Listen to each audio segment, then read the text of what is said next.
Praise the Lord. सर्वशक्तिमान पिता परमेश्वर का शुक्रिया अदा करते हैं कि जीवित और जीतों की प्रति पर आपको और मुझे रखा है। मैं प्रभु में आप सबका भाई आशीष राजकुमार और इस समय गुजरात की धरती से बोलता हूं और डरता तो किसी बाप से नहीं, चाहे कोई भी पदवी के हो गए, लेकिन इतना बात जरूर कहता हूं, जो सत्य के विरोध में उठता है उसकी बातों को खंडन हम करते हैं और साथ ही साथ सच्चाई को आगे फैलाने के लिए हम जोश और होश के साथ आगे की ओर आते चले जाते हैं। आपको और मुझे काफी लोग जाल में फंसाने के लिए कोशिश करते चले जाएंगे, लेकिन आपको हर जाल से, हर फांदों से आपको बचाने वाला परमेश्वर है। आप परमेश्वर से विनती कीजिए, प्रभु परमेश्वर आपको बड़े सामर्थ और जोश के साथ आगे बढ़ाएगा। परमेश्वर जिंदा है और आज और कल युगानुयुग परमेश्वर है। जैसे कि हम पिछले दिनों से लेकर आज तक आपको हम बताते चले आ रहे हैं कि प्रभु यीशु मसीह का जन्म 25 दिसंबर को नहीं, बल्कि कुछ ऐसे अंधे लोग हो चुके हैं जो ना समझे बड़े बड़े चर्च में और कई छोटे बड़े मसीह लोगों में झूठी वाफाई फैलाई जा रही कि प्रभु यीशु मसीह का जन्म 25 दिसंबर को है। ऐसा कहने में और सुनने में आ रहा है। मैं आपको यह कहना चाहता हूं, मैं आपका विरोधी नहीं हूं और ना ही बाइबल का विरोधी हूं।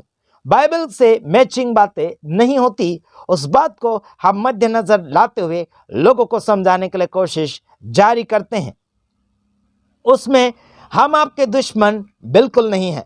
मैं आपको यह भी कहना चाहता हूं कि 25 दिसंबर के दिन प्रभु यीशु मसीह ने जन्म नहीं लिया। कोई भी आप भविष्यवाणी करने वालों को आप बुला सकते हैं या फिर मन को जांचने वाले व्यक्ति को बुलाकर कुछ बातों का खुलासा और निर्णय बता सकते हैं। आपको बताना चाहता हूं, बीते हुए दिनों में मैंने कुछ 12 महीने का जिक्र किया था। उस 12 महीने के अंदर कोई भी महीना ऐसा नहीं आता है जो दिसंबर का तारीफ किया जाता है, बिल्कुल नहीं। मैं आपको यह भी कहना चाहता हूं कि प्रभु यीशु मसीह 25 दिसंबर को नहीं पैदा हुआ, और वो तो कहां पैदा हुआ मालूम? बाइबल के हिसाब से अगर देखा जाए तो जून महीना होता है, और अपने हिसाब से भारत के कैलेंडर के हिसाब से अगर जनवरी से अगर गिनता चला जाए तो मार्च महीने में उसके दिन और महीने पूरे हो जाते हैं। आपको क्या समझ में आता और क्या नहीं आता मुझे मालूम नहीं, बल्कि हम जो सत्य है उसी बात को मद्देनजर रखते हुए आपके सम्मुख लाते हैं। हालांकि आप अगर महीने गिनेंगे तो यीशु प्रभु मरियम के पेट में आया, यानी कि समाचार स्वर्गदूत के द्वारा मरियम के पास आनंद का सुसमाचार पहुंचा, तो वो महीना चल रहा था 6वां महीना, यानी कि अपने कैलेंडर के अनुसार देखा जाए तो जून महीना होता है। समझ में आया कि नहीं आया मेरे तमाम भाइयों बहनों? और बाइबल के हिसाब से अगर हम देखें कि वो कैलेंडर कौन सा था, यानी कि कौन सा महीना चल रहा था, 6वां महीना, तो बाइबल के अनुसार अगर हम देखना चाहे तो वहां पर लिखा है एलुल। एलुल का मतलब है सितंबर। 6वां महीना बाइबल के हिसाब से सितंबर महीने को 6वां महीना कहने में आता है। तो आप गिन लीजिएगा, आपको गिन लेना चाहिए। आगे अगर गिनती आप दिसंबर तक गिनते चले जाएंगे तो 7वां महीना चल रहा होता है, लेकिन आपको और मुझे और महीने ढूंढने पड़ेंगे जिसमें यीशु मसीह का 9 महीना और 9 दिन पूरा होना चाहिए। अगर गिनते चले जाए तो आप जनवरी से आगे आपको जाना होगा, और वो महीना निकलता है मार्च महीने में 9 दिन पूरे हो जाते हैं, यानी कि अप्रैल में 9 महीना पूरा होता है और मार्च में 9 दिन पूरे हो जाते हैं। आगे आपकी मर्जी, आप क्या करते हैं, हम आपका कुछ नहीं बिगाड़ सकते हैं और आपको जोर जबरदस्ती भी नहीं कह सकते कि आप ये कीजिए वो कीजिए, लेकिन आप लोगों को झूठा जरूर हम साबित कर सकते हैं। झूठ जो फैलाते हैं उसे झूठ के बच्चे कहा जाते हैं, या फिर उनका बाप शैतान जो है झूठ का बाप है, यानी कि शैतान उनका बाप है। झूठ का पिता तो शैतान है, हालांकि जो झूठ बोलेगा, झूठ करेगा, उसका बाप शैतान है। इतना याद रखना। हमारे गुजरात के अंदर और महाराष्ट्र के आजू बाजू में भी, हमारे बॉर्डर में है महाराष्ट्री लोग, और वहां पर भी क्रिसमस कर रहे हैं। हमारे गुजरात में भी कर रहे हैं, जगह जगह कर रहे हैं, लेकिन जिनके अभी तक आत्मिक आंखें खुले नहीं हैं, तब तक ये करते रहेंगे। आगे उनकी मर्जी, हम किसी को जोर जबरदस्ती नहीं करते हैं। इतिहास जो भूतकाल के मसीह लोगों ने इतिहास जो बना कर रखा, क्रिसमस का, पुनरुत्थान का और गुड फ्राइडे का, नया साल का, हैप्पी बर्थडे का, जो इतिहास लोगों ने सेवकाई क्षेत्र में जबरदस्ती ठूस ठूस कर भरा हुआ है, इन सभी को सिखाना बहुत ही अनिवार्य हो चुका है। आगे आपकी मर्जी क्या है, हमें आप सलाह नहीं दे सकते और आपकी सलाह के अनुसार हम चलने वाले नहीं हैं। इतना याद रखना मेरे तमाम भाइयों बहनों। हाँ, एक और बात बताना चाहता हूँ। जैसे कि यीशु मसीह पेट में आया तो स्वर्गदूत बोला था 6ठे महीने में आकर, तो आगे आपको देख लेना होगा, लेकिन ना समझ लोगों के लिए हमारा वीडियो व्यर्थ हो जाएगा। आगे की ओर आप बढ़िए और समझिए।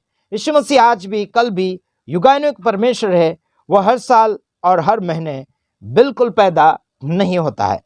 तो इसी में आप सभी को बातों को मद्देनजर रखते हुए सेवकाई क्षेत्र में बिगाड़ने के लिए कोशिश ना करें, बल्कि हर बातों में सुधार करने के लिए कोशिश करें। इसी में आप सभी का भला होगा, आप सभी का विकास होगा, वरना आगे की ओर धोखा खाते चले जाओगे। धोखा आप खुद भी खा रहे हैं और दूसरे को भी धोखा देते चले जा रहे हैं। इसका मतलब है कि आपने अभी तक यीशु मसीह से प्यार नहीं किया और प्यार दूसरों को करवाना भी नहीं चाहते हैं। तो आपको सुधर लेना चाहिए और दूसरों को सुधारना चाहिए। इसी में आप सबका भला होगा, वरना धोखेबाज बन जाओगे और दूसरे को भी धोखा खिलाते चले जाओगे। आपका क्या ख्याल है? आप अपने विचारों को शुद्ध कीजिए और आगे की ओर बढ़ते चले जाएगा। परमेश्वर आप सभी के साथ रहेगा। हम देखते हैं इब्रानियों 13 का 8 वचन हम देखना चाहेंगे। उसमें क्या बातें दर्शाई गई है, उस बात को हम मद्देनजर रखते हुए कुछ बातों को अपने जीवन में बोने के लिए कोशिश करेंगे। आइए देखते हैं। इसमें लिखा है यानी कि इब्रानियों उसका 13 का 8 वचन में यीशु मसीह कल और आज और युगानुयुग एक सा है। क्या कहा गया? यीशु मसीह कल भी आज भी युगानुयुग एक सा, मतलब एक जैसा है। वो बदलता नहीं है, वो जन्म नहीं लेता है ना। मेरे तमाम भाइयों बहनों, जगत भर के हर राजनीतिक करने वाले 5 सालों में बदलाव करते हैं और फिर जबरदस्ती या फिर प्यार मोहब्बत से जीत कर फिर राजा बनने के लिए कोशिश करते हैं। बल्कि यहोवा परमेश्वर जो स्वर्ग और पृथ्वी का मालिक है, वह परमेश्वर आज भी वैसा है, कल भी वैसा रहेगा और वो युगानुयुग एक जैसा रहेगा। मतलब ये परमेश्वर सबसे बढ़कर परमेश्वर है, वह सबसे बड़ा है। इसका राज्य कभी अंत नहीं होता, इसकी बातें कभी कम नहीं होती, इसके वचन कभी कमजोर नहीं होते। इसकी बातों में बुलंदता है, इसके वचनों में शक्ति और सामर्थ्य है, इसके वचनों में इज्जत है, सामर्थ्य है, चंगाई है, मुक्ति है, छुटकारा है, जिंदगी है और आज़ादी है, सक्सेसफुलता है। मेरे तमाम भाइयों बहनों, खुदावन के वचन को सही रीति से इस्तेमाल करने के लिए आपको सच्चाई की आवश्यकता है। सच्चाई नहीं तो कुछ भी नहीं। मैं आपको बताना चाहता हूं, हमारे गुजरात के अंदर चोरी करके संगीत मिक्स करके गीतों को गा रहे हैं, है ना। विक्रम ठाकुर गुजरात का है हीरो, गुजरात फिल्म का हीरो, उसके गीतों का संगीत चोरी करके, उनका ट्यून है ना, ताल, उनकी चाल चोरी करके गुजराती गीत में बनाया है।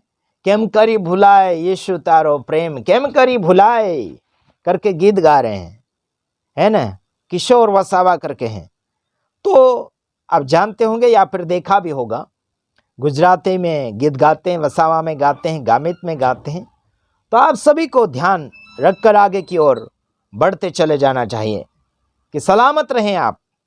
यीशु मसीह कल भी आज भी युगानुयुग एक जैसा है। तो आपका यीशु क्या हर साल पैदा होता है? दिसंबर में पैदा होता है? बिल्कुल नहीं, ये झूठ है, सरासर झूठ है। 100% झूठ है और ऐसे झूठों को हम साथ नहीं देंगे। आगे आपकी मर्जी, आप क्या कहेंगे, आप क्या समझेंगे, इसमें हम कुछ बोल नहीं सकते, लेकिन आपको सही मार्गदर्शन में जाना बहुत ही अनिवार्य हो चुका है। खुदावन के कलाम को जिंदा रखना है हमको और जिंदा वचन सिखाना है और जिंदी बात भी करना है और लोगों को जिंदा रखना है। इसी में आप सबका भला होगा, वरना जिंदगी और मोहब्बत को समझ नहीं पाओगे, दोस्ती और यारी निभाना नहीं समझोगे। दोस्ती यारी का मतलब मेरे तमाम भाइयों बहनों, एक दूसरे का साथ देना, एक दूसरे को अपना समझना, अपना है वो उसका समझना, अपने पास है वो उस सामने वालों को देना। यारी उसी को कहते हैं, दोस्ती उसी को कहते हैं। होठों से प्यार करने वाले धोखेबाज और गुंडाराज होते हैं और बस चिकनी चुपड़ी बातों के अनुसार पटाते रहेंगे, बाकी और कुछ नहीं। मेरे तमाम भाइयों बहनों, खुदावन के कलाम जिंदा है, आपको जिंदा रहना पड़ेगा, सच्चाई को फैलाना पड़ेगा। क्या क्रिसमस करोगे तभी आप जिंदा रहेंगे? क्या तभी स्वर्ग जा पाएंगे? मेरे खुदावन को मजाक में मत उड़ाओ, मेरे खुदावन को मजाक में मत प्रचार करो। यानी कि मध्य प्रदेश के अंदर से भी मेरे पास एक सेवक का फोन आया था। उन्होंने कहा कि हम तो मसीह का सुसमाचार सुनाने के लिए क्रिसमस का सहारा लेकर हम इस त्यौहार को मनाते हैं। समझ रहे कि नहीं समझ रहे? झूठ का सहारा लेकर जिंदगी को आप बुलंद नहीं बना सकते, मजबूती नहीं बना सकते, विश्वासी नहीं बना सकते। अगर विश्वासी बना भी लिया ठग ठग के, जाल में फंसाकर, आगे जाके वो व्यक्ति धोखेबाज बन जाएगा, आगे जाके वो आपसे दूर हो जाएगा, बिछड़ाव महसूस करता चला जाएगा। तो जिंदगी और मोहब्बत का खुदा है आपके साथ, आगे बढ़ लीजिएगा, इसी में आप सबका भला होगा, वरना बहुत ठोकरें खा जाओगे। जानना है, मानना है, जान लेना है फिर मानना है। क्या सही है क्या गलत है उसको उस हिसाब से मानना है, गलत है तो गलत हिसाब से मानना है, और सही है तो सही हिसाब से मानना है। सही तो सही, गलत तो गलत, सीधी और सिंपल बात। झूठ है तो झूठ, सही है तो सही। ठीक है मेरे तमाम भाइयों बहनों, आगे क्या आप समझते होंगे हमें बिल्कुल पता नहीं, बल्कि आपको इतना बताना चाहता हूँ, आने वाले दिनों में मैं बाइबल से कुछ वचन बताऊंगा जिसमें महीनों के नाम लिखे हैं। लगभग 2 महीनों का नाम नहीं मिल पाया है मुझे, लेकिन फिर भी जिन लोगों ने महीनों के नाम यहूदी कैलेंडर के हिसाब से और जहाँ पर यीशु मसीह पैदा हुआ वहाँ के कैलेंडर के हिसाब से मिलाकर हम बातचीत करने जा रहे हैं। चलो तो ठीक है, हम यहीं पर आपसे रिहाई लेना चाहते हैं, विदाई लेना चाहते हैं। प्रभु आप सबको आशीष करे, आगे की ओर बढ़ते चले जाए। आमीन।